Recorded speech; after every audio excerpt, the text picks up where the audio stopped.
ಎಲ್ಲ ತಾಲೂಕ್ ಪಂಚಾಯತಿ, ಗ್ರಾಮ ಪಂಚಾಯತಿ ಮತ್ತು ವಿವಿಧ ಸಂಘ ಸಂಸ್ಥೆಯ ಎಲ್ಲ ಗೌರವಾನ್ವಿತ ಅಧ್ಯಕ್ಷಗಳೇ, ಸದಸ್ಯಗಳೇ, ಎಲ್ಲ ನನ್ನ ಹಿರಿಯ ಅಧಿಕಾರಿಗಳೇ, ವೇದಿಕೆ ಇರುವಂತ ಎಲ್ಲ ಗಣ್ಯರೇ, ಇಲ್ಲಿ ಸೇರ್ತಕ್ಕಂಥ ಎಲ್ಲ ನನ್ನ ತಾಯಂದಿರೇ, ಯುವಕರೇ, ಹಿರಿಯರೇ, ರೈತ ಬಂಧುಗಳೇ,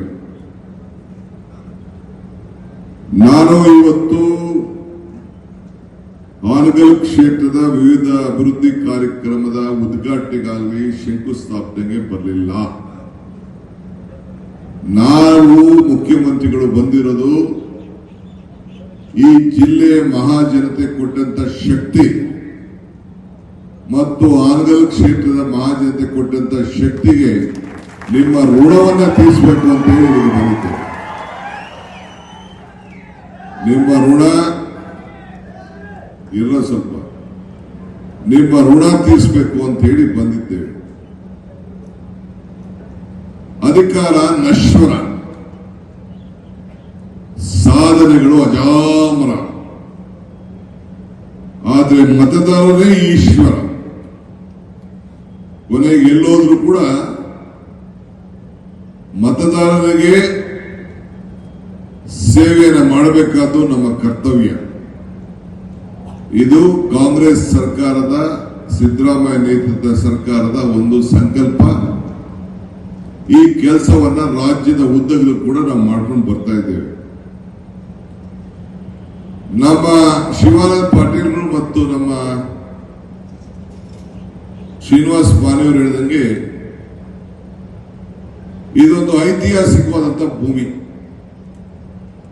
ಶಿಶುನಾಳ ಶರೀಫ್ರಿಂದ ಹಿಡಿದು ಕನಕದಾಸರವರಿಂದ ಹಿಡಿದು ಇನ್ನು ಅನೇಕ ಸಂತರು, ಶಿವಬಿಗಳು ಎಲ್ಲ ಸೇರಿ ಜನ್ಮ ಕೊಟ್ಟಂತಹ ಈ ಪವಿತ್ರವಾದಂತಹ ಭೂಮಿ. ಮಾನೇಶ್ವರ ನಿಜಲಿಂಗಪ್ಪನವರು ಕೂಡ ವಿಧಾನಸಭೆಗೆ ಕಳಿಸ್ಕೊಟ್ಟಂತ ಒಂದು ಭೂಮಿ ಇದು. ಸೊ ಅವರು ಶಕ್ತಿ ತುಂಬಿ ಇವತ್ತು ಇಡೀ ರಾಜ್ಯದಲ್ಲಿ ನಿಮ್ಮ ಜಿಲ್ಲೆಯ ಕಾರ್ಯಕರ್ತರು, ಮತದಾರರು ಕೊಟ್ಟು ತೀರ್ಪೇನಿದೆ. 6 ವಿಧಾನಸಭಾ ಕ್ಷೇತ್ರಕ್ಕೆ ನಮ್ಮನ್ನ ಗೆಲ್ಲಿಸಿಕೊಟ್ಟು 136ರಿಂದ 138ಕ್ಕೆ ಏರಿಸಿ 2 ಇಂಡಿಪೆಂಡೆಂಟ್, ಒಟ್ಟು 146 ಜನ ವಿಧಾನಸಭೆಯಲ್ಲಿ ಒಂದು ಐತಿಹಾಸಿಕವಾದಂತಹ ನಂಬರ್ ಅನ್ನ ಕೊಟ್ಟಿದ್ದೀವಿ. ಅಧಿಕಾರ ಕೊಟ್ಟ ದಿನ ನೀವೆಲ್ಲ ಬಹಳ ವಿಶ್ವಾಸ ಇಟ್ಟು, ನಂಬಿಕೆ ಇಟ್ಟು ನಮ್ಮನ್ನ ಅಸೆಂಬ್ಲಿಗೆ ಕಳಿಸ್ಕೊಟ್ರಿ. ನಾವು ನೀವು ಮಾತು ಕೊಟ್ಟಿದ್ದು, ಬೆಲೆ ಏರಿಕೆಯಿಂದ ನೀವೆಲ್ಲ ತತ್ತರಿಸ್ತಾ ಇದ್ದೀರಿ, ಆದಾಯ ಪಾತಾಳಕೊಂಡ್ಬೇಕು, ಬೆಲೆ ಏರಿಕೆ ಗಗನಕೊಂಡ್ಬೇಕು. ನಿಮ್ಮ ಎಲ್ಲ ಸಾಮಾನ್ಯ ಜನರ ಬದುಕಿಗೆ ಪ್ರತಿಯೊಂದು ಪೆಟ್ರೋಲು, ಡೀಸೆಲ್, ಸಿಮೆಂಟು, ಕಬ್ಬಣ, ಎಣ್ಣೆ ಅಂದ್ರೆ ನಿಂಬೆಣ್ಣೆ ಅಲ್ಲ, ಅಡುಗೆ ಎಣ್ಣೆ, ಅವೆಲ್ಲ ಸೇರಿ ಎಲ್ಲ ಏನ್ ತೆಗೆದುಕೋಬೇಕಾದ್ರೂ ಕತ್ರಿ ಪಿಕ್ ಪಾಕೆಟ್ ಮಾಡೋಂತ ಕೆಲಸ ಬಿಜೆಪಿ ಸರ್ಕಾರ ಮಾಡ್ಕೊಂಡು ಬಂತು. ನಾವು 38% ಅಷ್ಟು ಹಣ ಕೇಂದ್ರಕ್ಕೆ ಕೊಟ್ರೆ ನಮ್ಗೆ ವಾಪಸ್ ಬರೀ 13% ಕೊಡ್ತಾ ಇದ್ದಾರೆ. ಅಂಥದ್ರಲ್ಲಿ ಇವತ್ತು 4 ಲಕ್ಷಕ್ಕೂ ಹೆಚ್ಚು ಕೋಟಿ ರೂಪಾಯಿ ಹಣ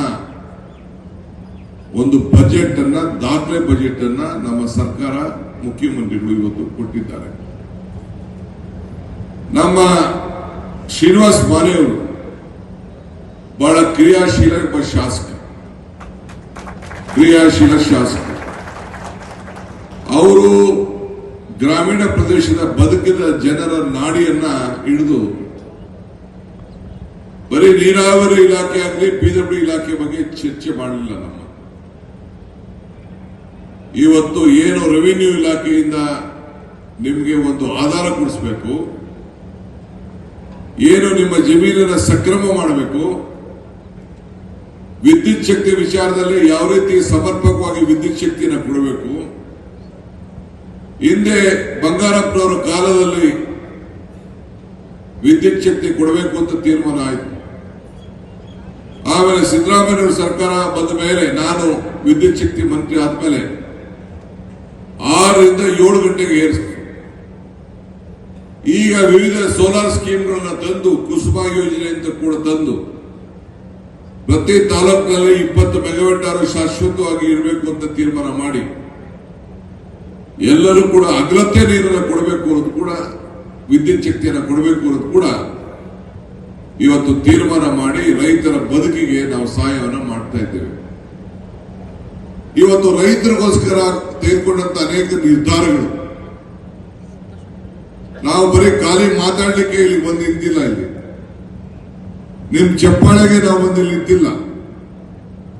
ನೀವು ಕೊಟ್ಟಂತ ಶಕ್ತಿ, ಆ ಶಕ್ತಿಗೆ ನಿಮ್ಗೂ ಕೂಡ ಒಳ್ಳೆ ಶಾಸಕರನ್ನ ಆಯ್ಕೆ ಮಾಡಿದ್ದೀವಿ, ಒಳ್ಳೆ ಪಕ್ಷ ಆಯ್ಕೆ ಮಾಡಿದ್ದೀವಿ ಅಂತ ಹೇಳಿ ನಿಮ್ಮೆಲ್ಲರೂ ಕೂಡ ಮಂದಟ್ಟು ಮಾಡಿ ನೀವು ಕೂಡ ಆತ್ಮಲೋಕವನ್ನು ಮಾಡಿ ಮುಂದಕ್ಕೆ ಮತ್ತೆ ಈ ರಾಜ್ಯದಲ್ಲಿ 228ಕ್ಕೆ 2028ಕ್ಕೆ ಮತ್ತೆ ಇದೇ ನಿಮ್ಮ ಸರ್ಕಾರ ಅಧಿಕಾರಕ್ಕೆ ತರಬೇಕು ಅಂತ ಹೇಳಿ ನಿಮ್ಗೆಲ್ಲ ಮನವಿ ಮಾಡಲಿಕ್ಕೆ ನಾವು ಇಲ್ಲಿಗೆ ಬಂದಿದ್ದೇವೆ.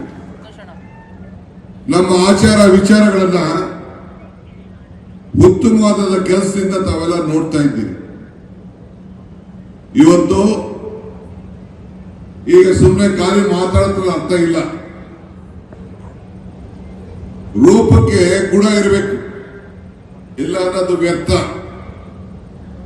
ಹಸ್ತವರಿಗೆ ಹೊಟ್ಟೆಗೆ ಊಟ ಕೊಟ್ಟಾಗ. ಹೆಚ್ಚಿನ ವಿಡಿಯೋಗಳಿಗೆ ಪ್ರತಿಧ್ವನಿ ಯೂಟ್ಯೂಬ್ ಚಾನೆಲ್ ಸಬ್ಸ್ಕ್ರೈಬ್ ಮಾಡಿ, ಬೆಲ್ ಐಕಾನ್ ಕ್ಲಿಕ್ ಮಾಡಿ.